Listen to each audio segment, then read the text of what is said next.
ग्रंथाचं वैशिष्ट्य आहे बरं का, या महापुराणाचं वैशिष्ट्य आहे. लेखक आहेत व्यासमुनी आणि कौतुक आता महात्म्याच्या दुसऱ्या श्लोकात कोणाचं करतायत? आपल्या मुलाचं. का? लेखक किती ग्रेट असला तरी ते पुस्तक प्रकाशक जो आहे, प्रकाशित करणारा आहे, त्याला धन्यवाद देतो पहिल्या पानावरती. देतो की नाही? वाचले ना, अमुक अमुक प्रिंटचे मालक, प्रिंटरचे मालक, मुद्रणालयाचे मालक यांनी हे पुस्तक प्रकाशित केलं, त्याबद्दल मी त्यांचे धन्यवाद मानतो. का? जगासमोर त्या प्रकाशकानं ते पुस्तक आणलं, त्याच्यामुळे ते जगासमोर आलं. म्हणून शुकाचार्यांना दुसऱ्या श्लोकामध्ये वंदन केलेलं आहे, नमन केलेलं आहे व्यासमुनींनी लेखकानं. काय म्हणतात?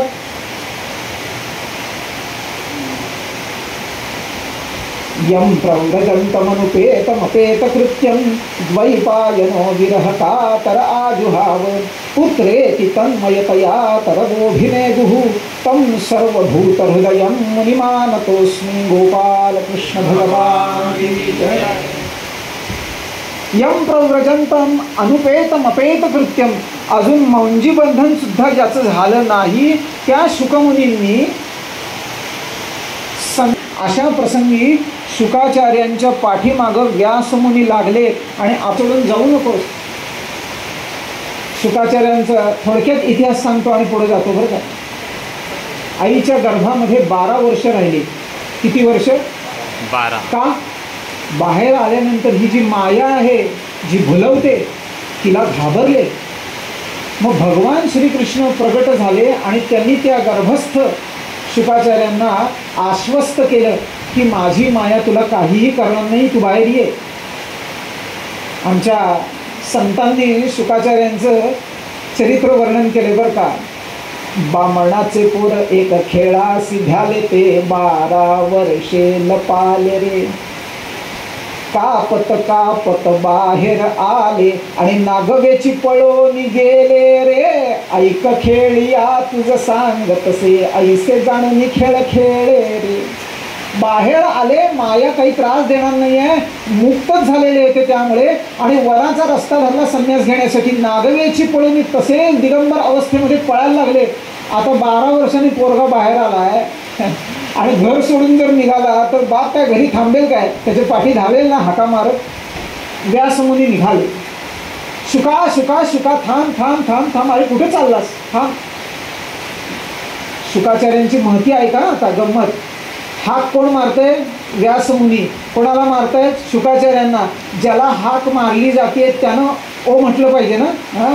पण शुकाचार्य या वैश्विक चैतन्याशी इतके एकरूप झालेले होते की त्यांच्या वतीनं त्या वृक्षांनी ओ दिली. बस.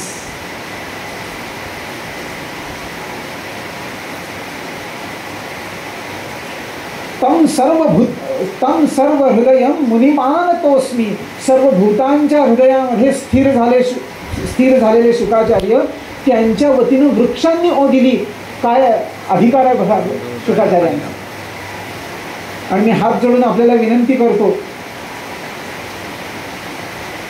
या पद्धतीचा अधिकार आपण प्राप्त करावा हीच भागवतकारांची या ग्रंथातून अपेक्षा आहे. बस.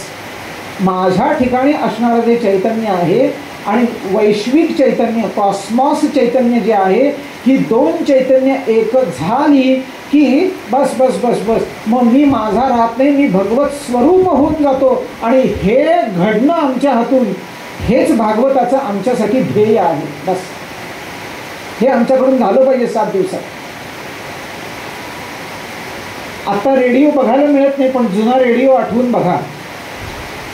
रेडिओ लावल्यानंतर लगेच स्टेशन लागायचं नाही. काय करायला लागायचं? ती जी फ्रिक्वेन्सी आहे ती पणजी आकाशवाणी केंद्राकडे काय त्यांची 1071 किलोहर्ट्झ काय असेल ती फ्रिक्वेन्सी, तिथं नेऊन ते बटन ॲडजस्ट केलं की मग ती फ्रिक्वेन्सी जी इथं वैश्विक संपूर्ण वातावरणात भरलेली आहे ती आणि त्या ट्रान्झिस्टरमधून येणारी फ्रिक्वेन्सी, या 2 फ्रिक्वेन्सी मॅच झाल्या की मग गाणं लागायचं. तूही मी छान, मीही छान, तूही छान.